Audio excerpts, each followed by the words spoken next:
Subsídios ao agronegócio. Quem paga a conta e quem fica com o lucro. Quem realmente sustenta o agro?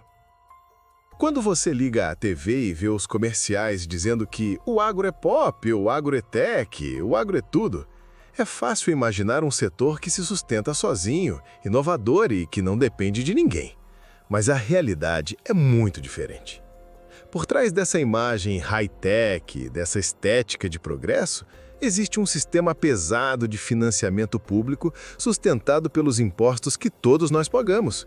Subsídios bilionários, renúncias fiscais e linhas de crédito com juros irreais, muito abaixo do mercado, garantem que o agronegócio continue crescendo. E não é o pequeno agricultor que se beneficia disso. Estamos falando de um sistema que transfere riqueza da sociedade para grandes corporações e famílias historicamente ligadas ao poder político.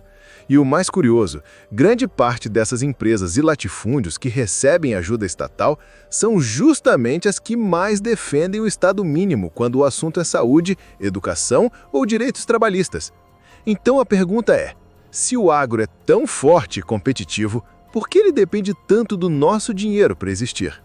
Como tudo começou? O histórico dos subsídios no Brasil. Os subsídios ao agronegócio no Brasil não surgiram por acaso.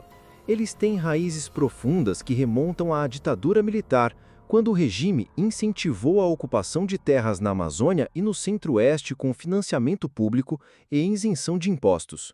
O objetivo oficial era desenvolver essas regiões, mas na prática, consolidou-se um modelo de concentração fundiária e enriquecimento de poucas famílias. Durante os anos 90 e 2000, mesmo com a abertura econômica e as reformas neoliberais, esse sistema não só foi mantido, como ampliado. Governos de diferentes espectros políticos preferiram garantir vantagens ao agronegócio a enfrentar o lobby poderoso das entidades rurais. Isso criou um círculo vicioso. Os grandes produtores se tornaram dependentes de benefícios estatais e, em troca, financiaram campanhas eleitorais e influenciaram políticas públicas. Hoje, qualquer tentativa de reduzir ou condicionar esses subsídios é recebida com resistência feroz no Congresso e nas mídias tradicionais. O resultado é um modelo cristalizado, protegido por décadas de alianças políticas. O peso do agronegócio pelo bolso da população brasileira. Os números são claros e incômodos. Todos os anos, o Brasil concede bilhões em incentivos fiscais e crédito subsidiado para o agronegócio. Só em renúncia fiscal, a cifra ultrapassa dezenas de bilhões de reais. Isso significa menos dinheiro para áreas como saúde, educação e infraestrutura. É como se cada brasileiro pagasse, sem ser consultado, uma mensalidade para manter as margens de lucro de grandes produtores. E não estamos falando de 1 ou 2 anos. Essa conta se repete, ano após ano. Além disso, o crédito rural com juros abaixo da inflação representa um custo invisível ao contribuinte, já que o Tesouro Nacional cobre a diferença. Enquanto isso, pequenos agricultores e assentados da reforma agrária têm dificuldade para acessar crédito, muitas vezes enfrentando burocracias sufocantes. A distorção é gritante. O Estado financia quem já é rico e competitivo e negligencia quem realmente precisa de apoio para sobreviver e produzir alimentos para o mercado interno. Quem realmente se beneficia com o agronegócio? O discurso oficial diz que os subsídios ao agronegócio servem para garantir a segurança alimentar e gerar empregos. Mas basta olhar de perto para perceber que o verdadeiro beneficiário não é o consumidor brasileiro, e sim o exportador. Soja, milho, carne bovina e algodão, os principais produtos subsidiados, têm como destino o mercado externo, não a mesa da população. Além disso, boa parte desses subsídios vai para empresas multinacionais de insumos e exportação, que controlam cadeias inteiras de produção e distribuição. Quando falamos de produtor rural nesse contexto, muitas vezes estamos falando de conglomerados empresariais que faturam bilhões e operam como qualquer multinacional, mas com uma vantagem que empresas urbanas não têm: acesso privilegiado ao dinheiro público.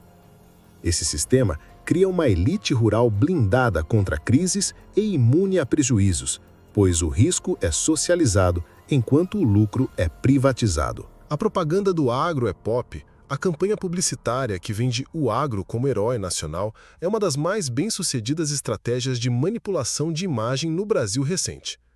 Com slogans cativantes e imagens de tecnologia, diversidade e abundância, a narrativa esconde a concentração de terras, o desmatamento, o uso intensivo de agrotóxicos e a dependência de subsídios públicos. O que não aparece nas propagandas é que o agronegócio moderno opera como uma máquina de exportar commodities e não como um setor preocupado com a soberania alimentar do país. O público é levado a acreditar que, sem o agro, o Brasil pararia, quanto, na verdade, é a população que sustenta o agro para que ele continue exportando. É um marketing milionário pago pelo próprio setor para garantir apoio popular e blindagem política. No fim, a propaganda não informa, ela mascara o agro e o meio ambiente. Destruição com patrocínio público. E agora chegamos ao ponto alto da hipocrisia. O agronegócio é o patrocinador oficial da destruição ambiental. E nós, como sociedade, somos os financiadores involuntários. Usamos dinheiro público para financiar desmatamento no Cerrado e na Amazônia, muitas vezes através de créditos agrícolas com condições facilitadas, seguros subsidiados e isenções fiscais. Enquanto isso, os defensores do mercado livre ficam quietos. Não vá o discurso liberal atrapalhar os negócios bilionários. Por trás de cada hectare derrubado está um bilionário sorrindo, pois seu latifúndio ficou mais rentável. E quem paga a conta? Todos nós. Vulnerabilizados pela crise climática, pela falta de água, pela desertificação crescente. A ideia de desenvolvimento sustentável se transforma em piada quando se corta a floresta para plantar soja, e ainda se faz isso com recursos públicos. E o que se diz? Estamos crescendo. Sim, crescendo para quem? Agricultura familiar versus o agronegócio. Enquanto isso, a agricultura familiar, que abastece a mesa da maioria dos brasileiros com hortaliças, frutas, feijão, arroz, permanece à margem dos subsídios. A retórica liberal insiste em dizer que o Estado deve suportar apenas quem se sustenta sozinho, mas na prática privilegia quem já tem estrutura e acesso ao crédito fácil. Pequenos agricultores enfrentam burocracia, exigências absurdas e ainda ouvem que o problema é o Estado inchado. Ironia brutal. O Estado serve de muleta para os ricos e desaparece para os pobres. Essa contradição é um retrato claro do capitalismo ideológico. Discurso para a consciência pública, realidade para os cofres do agronegócio. Se você se importa com comida fresquinha, produzida localmente e com dignidade, então a elite sustentável liberal tem uma péssima notícia para você. Eles preferem subsídio amigo para quem já tem teto e deixam os mais frágeis tentando plantar com as mãos nuas. Influência política e lobby agrofinanceiro.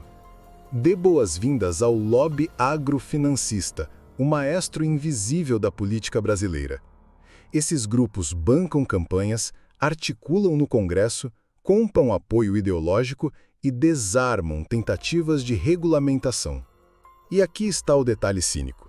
Atacam a intervenção estatal quando a discussão é regulação ambiental ou direitos trabalhistas, mas exigem que o Estado continue intervindo quando se trata do agronegócio. Resultado: mais crédito barato, menos transparência, mais poder para os bilionários. Esse esquema é uma coreografia política tão óbvia que dói. É capitalismo de escritório, leiloado, financiado e aprovado por quem deveria fiscalizar. E o cidadão?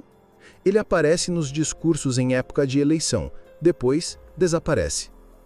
Só restam terras mais devastadas e concentração de poder nas mãos de patrões que sabem fazer política, não comida. Comparações internacionais. Outros caminhos existem. Olhe para além das fronteiras. Os países ditos desenvolvidos também subsidiam sua agricultura, mas com regras de contrapartida.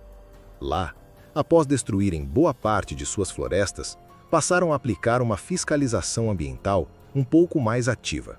Na Europa, subsídios estão atrelados ao cumprimento de regras ambientais.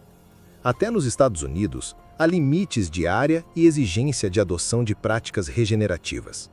Ainda assim, aqui no Brasil, as elites agro preferem reclamar de interferência enquanto liberam espaço para expansão predatória sem qualquer controle.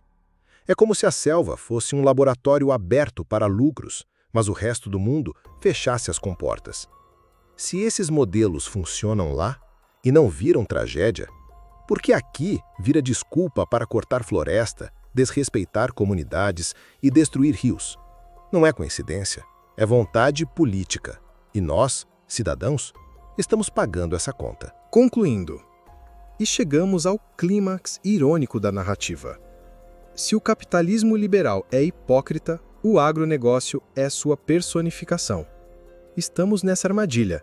Discurso de mercado livre quando o alvo é política social, agronegócio com palanque estatal quando se trata de lucro. Por isso, meu convite é claro. Se você está cansado dessa farsa alinhada aos interesses dos bilionários, venha escrever o comentário que esse vídeo merece. Inscreva-se, ative o sininho, compartilhe e bombardeie as redes com palavras-chave como capitalismo seletivo, subsídios injustos, agro depende do Estado. Esse vídeo precisa quebrar a bolha. E para isso, precisamos jogar no algoritmo e virar o discurso. Comente. Será que os liberais teriam coragem de defender seus princípios se tivessem que abastecer o mercado com comida boa e justa sem ajuda pública? A revolução começa com um clique. E o agronegócio, dessa vez, terá que olhar no espelho. Fiquem bem e se organizem.